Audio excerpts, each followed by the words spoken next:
ધર્મરાજાનું વ્રત એ મનોકામનાની પૂર્તિ માટેનું ઉત્તમ વ્રત છે. ધર્મરાજાનું વ્રત એ મંગલમય ફળ આપનારું વ્રત છે. માટે શ્રાવણ માસમાં આ ધર્મરાજાની વ્રતકથા અવશ્ય સાંભળવી જોઈએ.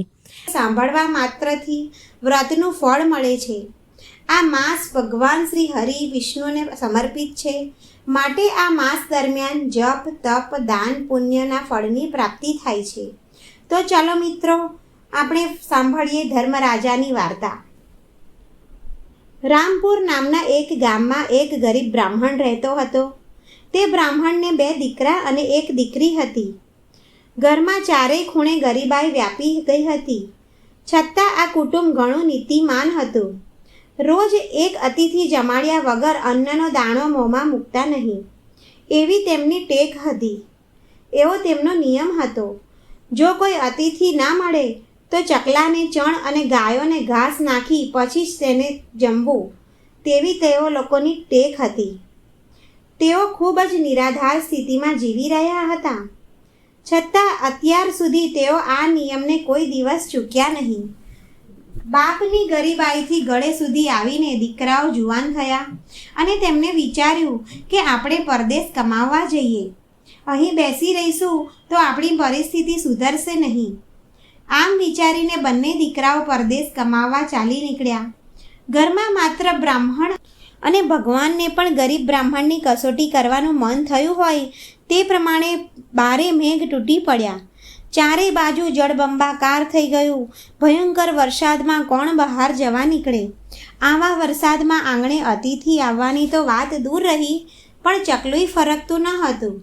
બ્રાહ્મણી અને તેની દીકરી 15 દિવસ સુધી સતત ભૂખ્યા રહ્યા. પણ ભગવાન પર જરાકેય તેમની શ્રદ્ધા ઓછી થઈ નહીં. ભક્તના આખા કુટુંબને જોઈને, ભૂખ્યું તરસ્યું જોઈ ભગવાનથી પણ રહેવાયું નહીં.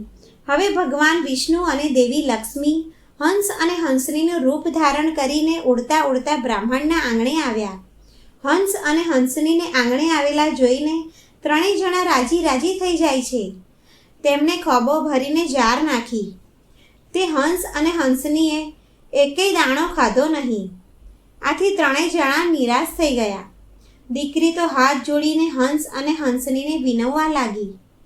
ત્યાં હંસનીની વાચા ફૂટી અને કહેવા લાગી કે હે બહેન, હે બ્રાહ્મણ પુત્રી, અમે તો માન સરોવરના રાજહંસ છીએ. અમે તો સાચા મોતી સિવાય બીજું કંઈ નથી ખાતા. આ સાંભળીને 3 જણા મૂંઝાયા કે ઘરમાં એક દાણો પણ ખાવાનો ફાફા પડે છે, ત્યાં સાચા મોતી ક્યાંથી લાવવા? છતાં પણ બ્રાહ્મણ ઉઘાડા પગે હિંમત કરીને વરસાદમાં ઝવેરીની દુકાને ગયો અને 1.25 શેર સાચા મોતી માંગ્યા.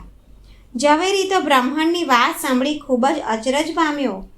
આ ગરીબ બ્રાહ્મણ 7 ભવે પણ મોતી પાછા આપવાનો નથી, તેની ઝવેરીને ખાતરી હતી. પણ બ્રાહ્મણે તેને મકાન વેચીને પણ તેની કિંમત ચૂકવી આપવાની કબૂલાત કરી. ઝવેરીએ તેની વાત પર વિશ્વાસ રાખીને 1.25 શેર સાચા મોતી તોલી આપ્યા. બ્રાહ્મણ તો તે મોતી લઈને ઘરે આવ્યો અને આંગણામાં મોતી વેર્યા. હંસ અને હંસની મોતીનો ચારો ચરવા લાગ્યા. ત્યારબાદ ત્રાંબાકુંડીમાંથી પાણી પીને પાંખો ફફડાવતા ઉડી ગયા. બધા 15 દિવસના ઉપવાસ બાદ બ્રાહ્મણી અને તેની દીકરી એ પાણા કર્યા. જમ્યા બાદ દીકરી આંગણું વાળવા લાગી. ત્યાં તેની નજર ખૂણામાં પડેલા એક મોતી પર પડી અને તેને આ મોતી લઈને તુલસી ક્યારામાં મૂક્યો. બીજે દિવસે સવારે બ્રાહ્મણી તુલસી ક્યારામાં પાણી રેડવા આવી તો તુલસીની ડાળે ડાળે સાચા મોતીની સેરો લટકતી હતી. તેને તરત જ બ્રાહ્મણને અને પોતાની દીકરીને બોલાવીને વાત કરી. 3 જણા રાજી રાજી થઈ ગયા. બ્રાહ્મણ તો તે મોતીની સેરમાંથી 1.25 શેર મોતી લઈને ઝવેરીને પાછો આપી આવ્યો અને ઝવેરી તો આવા પાણીદાર મોતી જોઈને સ્તબ્ધ થઈ ગયો. તેને ખૂબ આશ્ચર્ય થયું. ઝવેરીએ તે મોતીમાંથી તેની દીકરી માટે હાર બનાવ્યો અને દીકરી તે હાર પહેરીને રાજકુંવરી સાથે રમવા ગઈ. રાજકુંવરીએ હાર જોઈને રાજી રાજી થઈ ગઈ અને તેને પોતાના પિતા પાસે એવા જ હારની માંગણી કરી. રાજાએ તરત જ ઝવેરીને બોલાવી આવો જ હાર બનાવવાનું કહ્યું તો ઝવેરી બોલ્યો કે મહારાજ, આવા પાણીદાર મોતી મારી પાસે નથી, તે તો બ્રાહ્મણના ઘરેથી આવેલા છે. રાજાએ બ્રાહ્મણના ઘરે તપાસ કરાવી, તેને એક દૂતને મોકલ્યો અને તે સમાચાર લઈને આવ્યો કે તે બ્રાહ્મણને ત્યાં એક તુલસી ક્યારામાં આવા પાણીદાર મોતીની શેરો આવે છે. આ વાત જાણી રાજાને નવાઈ લાગી. રાજા અચરજ પામ્યો. તે પોતે જ સૈનિકો સાથે બ્રાહ્મણના ઘરે જાય છે અને પોતાની નજર સમક્ષ મોતીની શેરોને લટકતી જોઈ. તે રાજાને પણ લાલચ જાગી. તેને પોતાની સત્તાના જોરે આખો તુલસી ક્યારો ઉપાડી લેવા ત્યાં હાથ લગાડ્યા તો તેના હાથ ત્યાં જ ચોંટી ગયા. રાજાના સૈનિકોએ રાજાના હાથ છોડાવવા માટે પ્રયત્નો કર્યા તો તેમના હાથ પણ ત્યાં ચોંટી ગયા. રાજા અને તેના સૈનિકો ગભરાઈને બૂમો પાડવા લાગ્યા. બ્રાહ્મણ અને બ્રાહ્મણી બહાર દોડી આવ્યા અને આ બધું જોયું તો તેમને તુલસી માતાને પ્રાર્થના કરી તો તે રાજા અને તેના સૈનિકના હાથ છૂટા પડ્યા. રાજા અને સૈનિકોએ તેમની માફી માગી અને ઢીલા મોડે તેમને મહેલ ચાલ્યા ગયા. બ્રાહ્મણના ઘરે હવે રોજ 1.25 શેર મોતી ઉતરવા લાગ્યા એટલે તેઓ ધનવાન થઈ ગયા. હવે 3 જણા સુખ શાંતિથી રહેવા લાગ્યા અને સમૃદ્ધ બની ગયા. બ્રાહ્મણ પોતાના બંને દીકરાઓને પરદેશથી પાછા તેડાવી લીધા અને કહ્યું કે દીકરાઓ, અમારું આયુષ્ય પૂરું થવા આવ્યું છે. અમારા દેહનો કોઈ ભરોસો નથી. અમે આજે છે તો આવતીકાલે ના પણ હોઈએ. માટે તમને કહીએ છીએ કે આપણા ઘરમાં જે કંઈ છે તેના 3 ભાગ પાડજો. 2 ભાગ તમારા બંને ભાઈઓ માટે અને 3જો ભાગ તમારી વિધવા બહેનને આપજો. થોડા દિવસ બાદ બ્રાહ્મણ અને બ્રાહ્મણી પરલોક સિદ્ધાવ્યા. બહેને પોતાના બંને ભાઈઓને ધામધૂમથી પરણાવ્યા. હવે ઘરમાં 2 ભાભીઓ આવી. ભાભીઓ સાથે રંગારંગમાં મા બાપની ટેક વિસરાઈ ગઈ. પણ દીકરી તો અતિથિને જમાડ્યા પછી જ જમતી.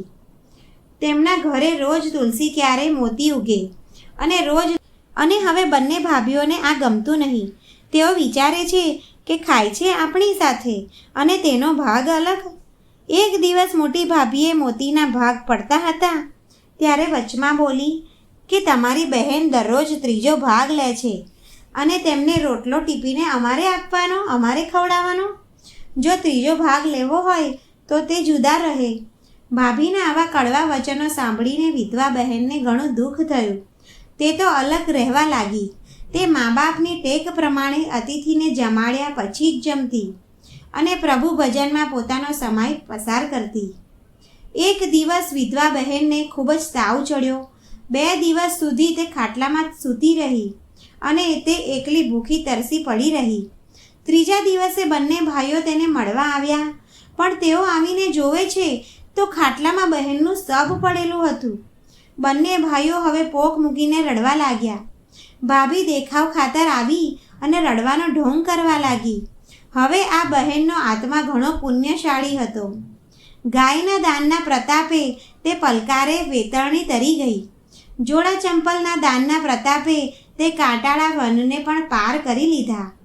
છત્રીના દાનના પ્રતાપે વરસતી લૂથી પણ તેને બચાવી લીધી અને અન્નના દાનના પ્રતાપે ભૂખના દુઃખ તેને વેઠવા પડ્યા નહીં.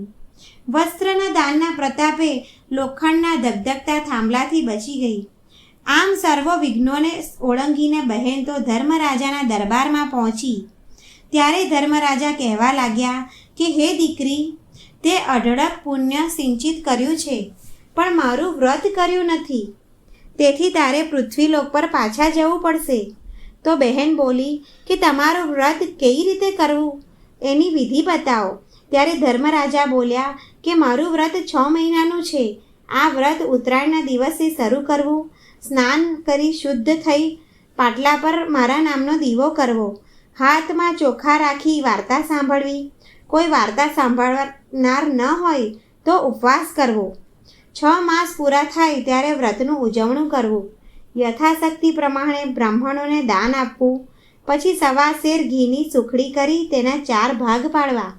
1 ભાગ ગાયના ગોવાળને, 2જો ભાગ બ્રાહ્મણને, 3જો ભાગ રમતા બાળકને અને 4થો ભાગ ઘરના વ્યક્તિઓને આપવો. અને બહેને તરત જ આ વ્રત કરવાનો સંકલ્પ કર્યો અને પ્રણામ કર્યા. આ બાજુ સ્મશાનમાં બહેનના શબને આગ ચાંપવાની તૈયારી થતી હતી. ત્યાં જ લક્ષ્મી દેવી ડોશીના સ્વરૂપે આવ્યા અને બોલ્યા કે મારે આ દીકરીનું મુખ જોવું છે. આમ કહીને જ્યાં તે ડોશીમાં તેની પાસે ગયા અને જેવો તેનો હાથ બહેનના મોં પર ફેરવ્યો કે ત્યાં જ બહેન જીવતી થઈ ગઈ. બધા આ દ્રશ્ય જોઈને આશ્ચર્ય પામ્યા. ભાઈઓ તો પોતાની બહેનને સજીવન થયેલી જોઈને રાજી રાજી થઈ ગયા. તેમણે પોતાની બહેનને ઘરે આવવાનું કહ્યું, પણ તે બહેનને ના પાડી દીધી. એ તો ડોશીમાને લઈને ઘરે આવી. આમ કરતાં ઉત્તરાયણ આવી અને બહેને ધર્મરાજાનું વ્રત કર્યું. પછી તે વ્રતનું ઉજવણું કર્યું. તે વખતે ત્યાં હાજર રહેલા ડોશીમા બોલ્યા કે દીકરી, તને તો ધર્મરાજાના દૂતો લેવા આવશે, તો તું સ્વર્ગમાં જઈશ. ત્યારે તે બોલી કે માં, તમને હું મારી સાથે લઈ જઈશ. થોડા દિવસ પછી ધર્મરાજાના દૂતો લેવા આવ્યા અને તે દૂતો ડોશીમાને અને બહેનને વિમાનમાં બેસાડી સ્વર્ગમાં લઈ આવ્યા. અને સ્વર્ગમાં પહોંચતા જ કંકુના પગલાં થયા, ઝગમગતા દીવડા પ્રગટ્યા. આમ બહેનને ધર્મરાજાનું વ્રત ફળ્યું. તેને સ્વર્ગમાં સ્થાન મળ્યું. હે ધર્મરાજા, જેવા તમે બહેનને ફળ્યા તેવા વાર્તા સાંભળનાર, વાંચનાર અને વ્રત કરનાર સૌને ફળજો. સૌની મનની ઈચ્છા પૂરી કરજો. જય ધર્મરાજા. જો મિત્રો આ વાર્તા પસંદ આવી હોય તો લાઈક કરો, તમારા સગા સંબંધીઓ સાથે શેર કરો અને સબસ્ક્રાઈબ કરો. જય શ્રી કૃષ્ણ.